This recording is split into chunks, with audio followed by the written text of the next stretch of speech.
హైదరాబాద్లో ట్రాఫిక్ పోలీసులు special drive చేపట్టారు. ఈ సందర్భంగా పలు వాహనాలపై కేసులు నమోదు చేయడంతో పాటు చలనాలు విధించారు. 24,658 ట్రిపుల్ రైడింగ్ కేసులతో పాటు 1,30,311 రాంగ్ సైడ్ డ్రైవింగ్ కేసులు నమోదు చేసినట్లు పోలీసులు చెప్పారు. ట్రాఫిక్ నిబంధనలు ఉల్లంఘించిన 3,892 ఆర్టీసీ బస్సులతో పాటు 5,806 హెవీ వెహికల్స్పై కేసులు నమోదు చేశామన్నారు.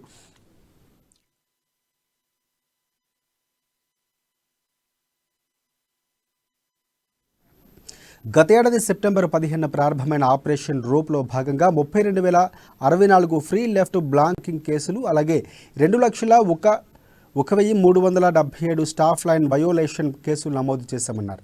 ట్రాఫిక్ నిబంధనలు పాటించని 200 షాప్స్పై ఎఫ్ఐఆర్ ఫైల్ చేసినట్లు చెప్పారు. ఫుట్పాత్ ఎన్క్రోచ్ అలాగే చేసినటువంటి సంస్థలపై 12,946 కేసులు నమోదు చేశామన్నారు. అదేవిధంగా రాంగ్ పార్కింగ్ చేసిన 53,424 వెహికల్స్పై టోయింగ్ కేసులు బుక్ చేసినట్లు పోలీసులు వెల్లడించారు.